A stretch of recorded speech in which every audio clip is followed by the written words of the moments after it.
नमस्कार. माधुरीज किचनमध्ये तुमचं खूप मनापासून स्वागत आहे. मी आज तुम्हाला छान अशी अळशीची चटणी करून दाखवणार आहे. खूप चवीला भारी लागते आणि शिवाय अळशीमध्ये गुणधर्म तर भरपूरच आहेत, ते तुम्हाला सगळ्यांना माहीतच आहे. फ्लॅक्सीड्स म्हणतो आपण याला इंग्लिशमध्ये. आणि आपलं कोलेस्ट्रॉल कमी होतं, चांगलं कोलेस्ट्रॉल वाढतं आपल्या शरीरामध्ये, ब्लड प्रेशर नियंत्रित राहतं, आणखीन बरेच गुणधर्म आहेत. तर अशी ही छान मी औषधीयुक्त चटणी आज करणार आहे. चला तर रेसिपीला सुरुवात करूया. अळशीची चटणी करण्यासाठी इथे मी 1 वाटी अळशी घेतली. बघा अशी असते, अशी असते.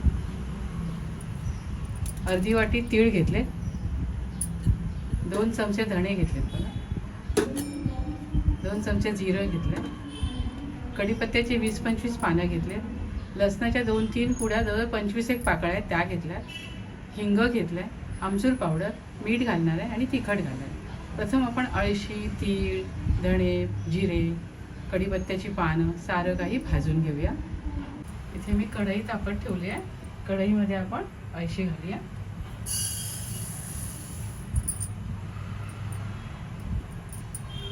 अळशी तडतड उडेपर्यंत छान भाजून घ्यायची.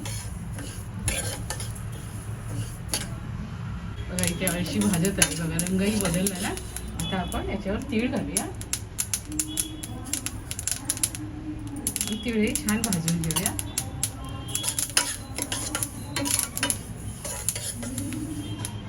आपण यावर धणे घालूया, जिरं घालूया आणि भाजून घेऊया. ते बघा अळशी, धणे, जिरे आणि तीळ छान भाजून झाले. आता आपण हे काढून घेऊया. मोठ्या ताटामध्ये काढूया.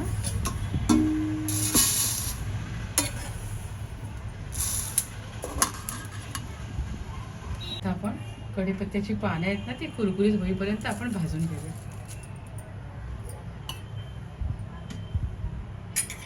त्याच्यावर किंचित थोडंसं तेल घालूया.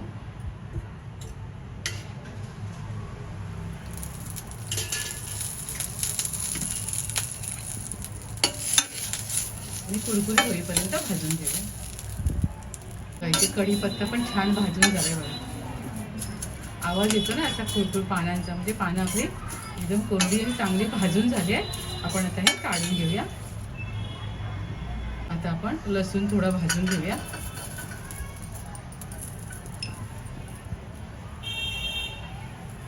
लसूण डाग पडेपर्यंत आपल्याला भाजायचं आहे. हे आपलं लसूण पण बघा छान भाजून झालंय. भाजल्यामुळे काय होतं, आपली चटणी चांगली 1-2 महिने टिकते आरामात. आता आपण हे काढून घेऊया. इथे तीळ, अळशी, लसूण, जिरे, धणे आणि कढीपत्ताही छान भाजून झाले.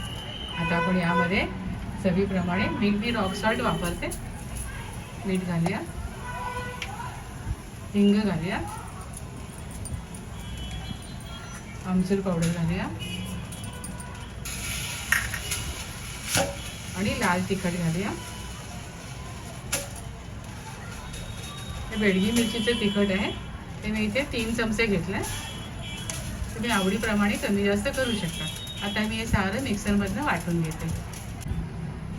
इथे छान अशी अळशीची चटणी मी तयार केली आहे आणि अळशी ही औषधयुक्त चटणी आहे. तुम्ही सुद्धा अशा प्रकारे छान चटणी करून खात राहा, आनंदी राहा, स्वतःची काळजी घ्या आणि माझे व्हिडिओ पाहत राहा. शेअर करा, लाईक करा, आठवणीने सबस्क्राईब करा. धन्यवाद.